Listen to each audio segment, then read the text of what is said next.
Hello everyone, welcome to Chasing Adventures. And on my last video, we installed Auxbeam AC 800 8-gang switch panel using Vice Design mounting brackets, so we're ready to install lights on the 2025 Ram 1500 Rebel.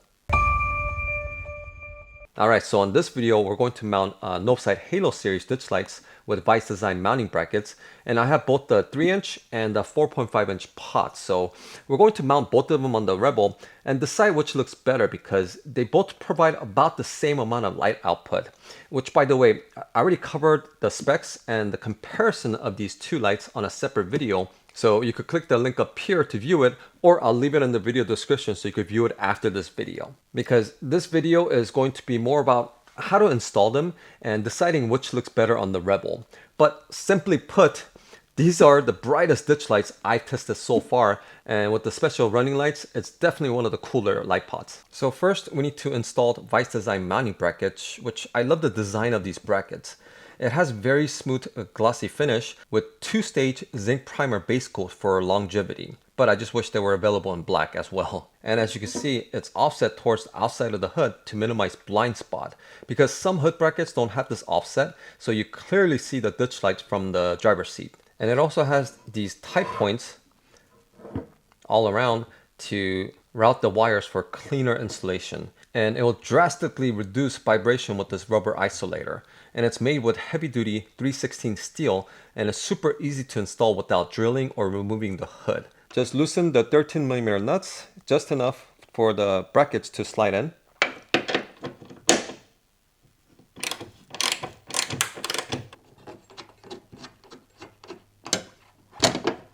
And then slide the bracket, and then retighten the nuts.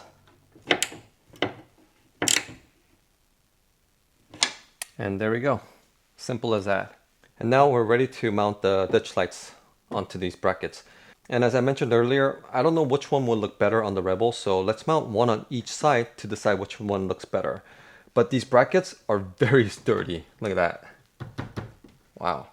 And it fits the hood perfectly. Very nice. All right, so here it is. And I have the 3-inch pots on the driver's side and the 4.5-inch on the passenger side. And from my previous testing, the 3-inch pots had ever so slightly wider pattern than the 4.5-inch, but the 4.5-inch pots were slightly brighter, but was more center focused. I mean, you wouldn't be able to notice it unless you put it side by side, so they're pretty much on par with each other. And just by looking at it straight on, I would have to say I like the size of the 4.5-inch. I think it goes well with the Rebel. However, these are ditch lights, so I have to kind of turn them towards the side to light up the side of the truck. So let me do that and see how that looks like, because I think that's gonna change the way it looks. So here's the 3-inch pots. They'll probably sit right about here to light up this side. And then if we do that to the 4.5-inch, yeah, just about here, okay. Notice how the lights are pretty flush with the bracket and it's pretty minimalistic. But if we look at the 4.5-inch, the way it's designed, the pots sticks out a lot. So I think, again, I had the 3-inch on my Pilot because of this issue. And it's the same thing with the Ram too. And I think this pot were designed to go on the front of the bumper or on top of the roof. So again, I'm gonna go with the 3-inch. But if these were the spot patterns, and they're gonna be facing directly onto the front of the truck, I think this will look pretty good too, as it sits, but not as a ditch light. All right, so I have the 3-inch pots fully installed, and you know what? These brackets, the way it's angled, it fits perfectly with the 3-inch Novsight pot lights here, and everything just seems like it's built into as one, so I like that a lot. So now that I had the pots installed, let's go ahead and wire these up. And if you don't have a switch panel and just gonna be running the ditch lights only, simply connect the red wire to the positive terminal and the black wire to the negative terminal, and use the switch that came with to control the pots. So let me show you what that looks like first. But since I have a switch panel, I'm just gonna connect the wires to one of the slot on the switch panel. Okay, so I have the power wires connected, and this is what the controller looks like. And if we wanted to turn the running lights, press this button, and you have white color and amber color. And hold it to turn it off. And then this is for the main lights. Jeez, that's bright. Every time. So bright. And if you want to see it with the amber covers on. Okay, so here's the running lights. That's probably white, and that's the amber. Gives it a very deep amber color, which I love. And let's turn that off. And here's the main lights. Oh, still bright. So again, if you're going to be running only ditch lights, and don't have a switch panel, then this is all you need. Connect the positive wire and negative wire. But since I'm going to be running multiple lights, I have Auxbeam 8-gang switch panel already installed, and we'll be wiring the pots to this. And for these lights to work correctly, you're going to need 2 slots to control the running lights and the main lights. So let me explain. When you connect the red positive and the black negative to one of the terminal, which normal pots will just be fine. But if you try to turn on these pots with the switch panel, it won't turn on. And that's because it's sending power, but it's not triggering the pots. So we need to connect the yellow wire to the positive of the same terminal to control the running lights, and the green wire to a separate terminal to control the main lights. And have the running lights turned on before you could actually turn on the main lights. Otherwise, you just have the main lights and no running lights. So let me actually show you. Okay, so currently I have just the positive and negative connected to the terminal. Now I'm gonna send power to the terminal. And as you can see, that thing is on. But as soon as I plug the yellow wire to the same positive of that terminal, notice how the running lights turns on. And if I do that with the green wire, the main light turns on. And I could control that light with the switch panel like this. And if I were to connect the green wire to a positive on a separate terminal, so for instance, put this as negative. So right here, number 3. We have number 2, nothing, right? But as soon as I hit number 3, it turns on. But if I turn off number 2, which is the positive and negative wire, the whole thing shuts off, whether if I have the 3 on or not. So this is why we need to connect the green wire to a separate terminal and the yellow wire to the same terminal as the power source. Because otherwise, if we had this reversed, then you won't have running lights. I mean, you will, but you won't be able to see it because it's going to be overpowered by the main lights. So let me wire all this up and then I'll show you guys what the final wiring looks like. All right, so I have everything wired up and I'll start with the passenger side. All right, so I was able to zip tie the wires with the brackets, and then I ran the wire in through here.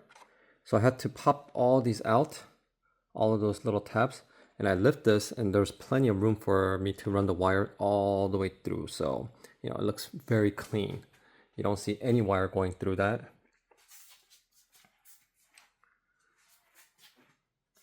And same thing here, I zip tied it to the bracket and came down, feed it through in here.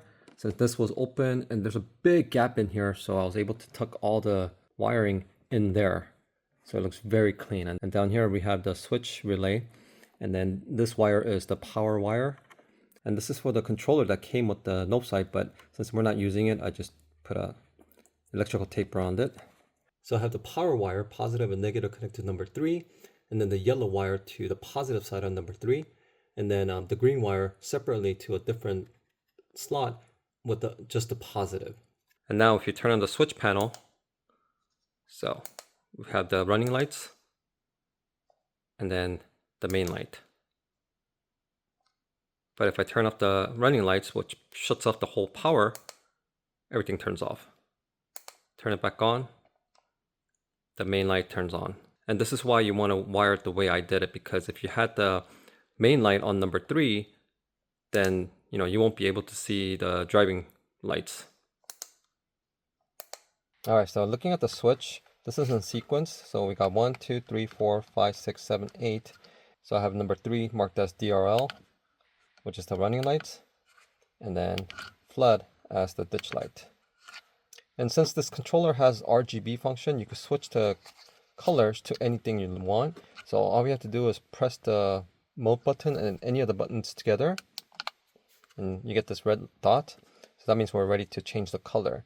And to change the color, you press either this button or this button. So if we hold that button, it'll start changing colors. And if I want red or just want it to pink, right? Then you don't have to press that and go through all the cycles again. So all you have to do is just press this to go back. A little more. Perfect. I like red. And just press the mode button to go back to regular controller. And the AC800 model also has toggle, momentary, and pulse function. So currently it's just on toggles. So as soon as you click it, it turns on. But if you want to switch that to momentary or pulsed, then all we have to do is double click the mode button. And now it's blinking, right? So all of them are under toggle. But if we wanted to do momentary, all we have to do is press it once and it'll start blinking blue. Then that means you're in momentarily. And then if you press it one more time, it'll start blinking green. That means it's in pulsed. So let me show you what that looks like. And look at that. That's pretty cool. So if you have a rear light, but it doesn't have pulse function, then you could program it to pulse it like this. So it'll be great to use as a chase light. Awesome. So that's how you wire a Novsight Halo lights to the switch panel and still have the driving light function. And this method should work with any other pod that has running light function as well. So hopefully my video was helpful, and if it was, please hit that like button and subscribe to the channel if you're new to follow along on my Rebel build. Because next we're going to be comparing two Auxbeam 9-inch LED lights to decide which one I'm going to mount on the Rebel, and so much more so. And if you're interested in any of these items shown today, I'll leave the link in the video description along with any available discount codes for you guys. So thank you all for tuning in today, and until next time, keep chasing adventures, and I'll see you all on my next video.